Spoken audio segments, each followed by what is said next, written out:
माया और बेटे मोहन के साथ रहा करता था। मोहन की वैसे तो 2 पत्नियां थी, पर दोनों ही कैद खाने में थी। वो दोनों उन सभी के साथ न रहकर कैद खाने में रहा करती थी।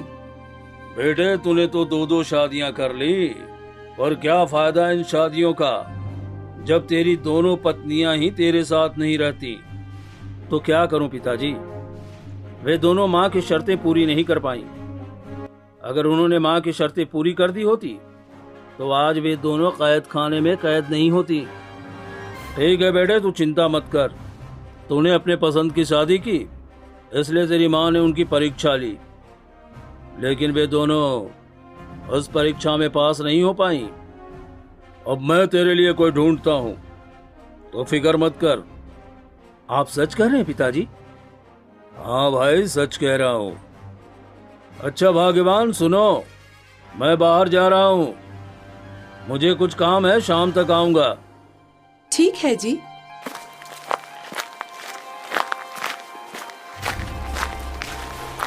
जमींदार चलते चलते काफी दूर निकल जाता है। जब चलते चलते वो जंगल पहुंचता है, तभी उसे बहुत जोरों की प्यास लगती है। क्या करूं? बहुत जोरों की प्यास लग रही है और इस जंगल में तो कोई नदी तालाब भी नहीं दिखाई दे रहा। जमींदार जंगल में आगे बढ़ता है, तभी उसकी नजर एक मकान पर जाती है। वो मकान एक कुम्हार का था। जमींदार उस कुम्हार के मकान में जाता है, जहाँ एक बहुत ही सुंदर सी लड़की सुंदर सुंदर घड़े बना रही होती है। बेटी। जी, कौन है आप? बेटी, मैं अपने काम पे जा रहा था, मुझे बड़ी जोरों की प्यास लग रही थी। तुम्हारा घर देखा तो प्यास बुझाने आ गया। क्या तुम मुझे पानी पिला दोगी? जी जी बिल्कुल, आप यहीं ठहरिए, मैं आपके लिए पानी लेकर आती हूँ। कमला अंदर जाती है और एक गिलास पानी ले आती है, लेकिन उस गिलास के पानी में वो कुछ तिनके डाल देती है। इस गिलास का पानी तो बहुत साफ है, और इस लड़की ने गिलास के पानी में ये तिनके क्यों डाले हुए हैं? ये क्या रहस्य है? एक काम करता हूँ, पानी पी लेता हूँ, फिर इस लड़की से इस विषय में पूछता हूँ। जमींदार पानी को अच्छे से धीरे धीरे फूंक फूंक कर और तिनके अलग करके घूंट घूंट पीता है। बेटी, पानी देने के लिए पहले तो तेरा बहुत बहुत धन्यवाद। पर बेटी, एक बात मुझे समझ में नहीं आई। वो क्या? तुमने मुझे जो पानी दिया वो बहुत साफ सुथरा था, लेकिन उसमें तुमने कुछ तिनके के टुकड़े डाले हुए थे। वो मुझे कुछ समझ में नहीं आया।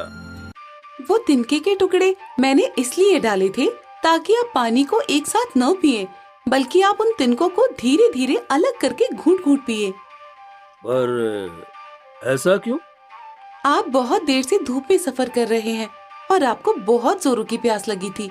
अगर मैं आपको पानी का ग्लास बिना तिनकों के डालकर देती तो आप सारा का सारा पानी गटागट पी जाते और इससे आपकी तबीयत खराब हो सकती थी, इसलिए मैंने ऐसा किया। वाह, इतनी समझदार बच्ची है ये। इससे समझदार लड़की तो शायद मुझे ढूंढने पर भी न मिले। क्यों न मैं इसे अपने घर की बहू बना लूं। क्या हुआ? क्या सोच रहे हैं आप? बेटी, तुम्हारे इस घर में और कौन कौन रहता है? मैं और मेरी माँ।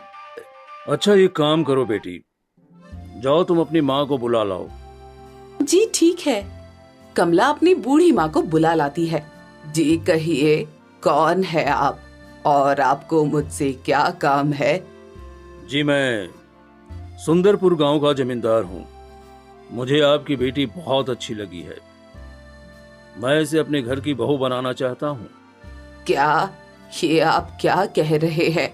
हम ठहरे एक मामूली से घड़े बनाने वाले और आप जमींदार।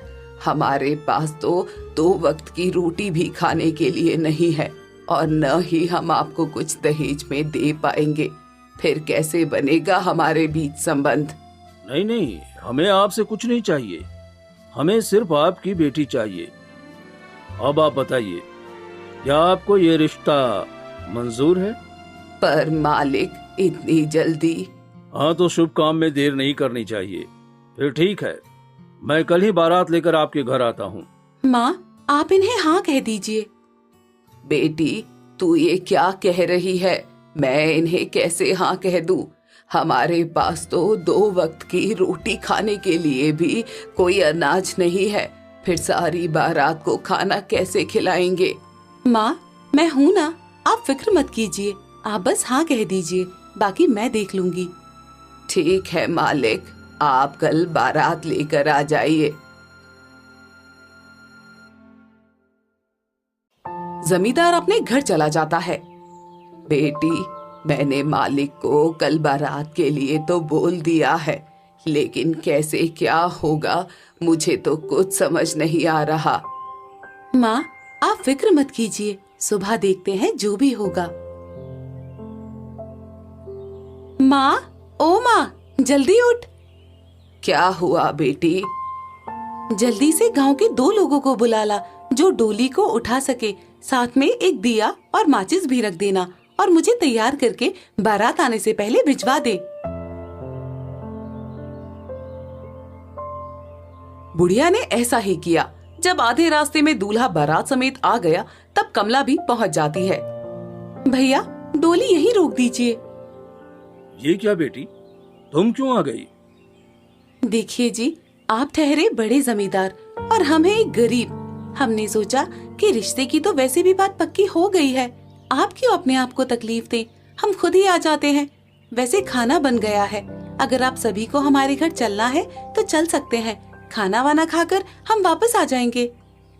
अरे नहीं नहीं नहीं, काफी लंबा सफर है। अब इतना लंबा सफर करने से क्या मतलब? हमें तो वैसे भी अपने घर की बहू मिल गई है, तो अब हमें वहां जाने की क्या जरूरत है। हम यहीं से वापस चलते हैं और यही अच्छा भी होगा। जमींदार ऐसा कहकर कमला को अपने घर ले आते हैं। अब मैं अपनी पसंद की बहू तो ले आया, पर मुझे डर है कि कहीं मेरी पत्नी इसे भी परीक्षा में फेल न कर दे। इसकी शर्त 2 बहुओं पर तो भारी पड़ गई है, अब इस पर भी ना पड़ जाए। ले आए अपने पसंद की बहू। चलो, अब मैं इसे ले जाकर देखूं तो ये मेरे इस घर में रहने लायक है भी कि नहीं, ये मेरी शर्त को पूरा कर पाती है कि नहीं। शर्त? कैसी शर्त माँ? आओ बताती हूँ। कमला की सास उसे एक अंधेरे कमरे में ले जाती है और कमला से कहती है, बेटी, इस कमरे में अंधेरे की माँ रहती है, तुम पहले उसे मारो, तभी मैं तुम्हें अपने घर की बहू बनाऊंगी। कमला थोड़ी देर खड़े खड़े सोचती है, फिर उसकी माँ ने जो माचिस और दिया उसको दिया था वो निकालती है और जला देती है, जिससे सारे कमरे में उजाला फैल जाता है। अरे वाह, इसने तो मेरा सवाल ही हल कर दिया। अजी सुनते हो मोहन, देख, इसने तो मेरा सवाल हल कर दिया।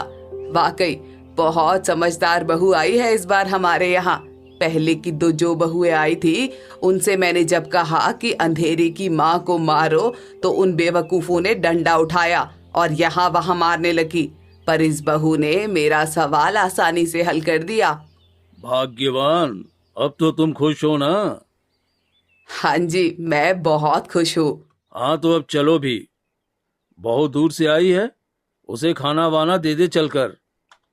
ठीक है, चलिए। मैं खाना नहीं खाऊंगी। क्यों बेटी, खाना क्यों नहीं खाएगी तू?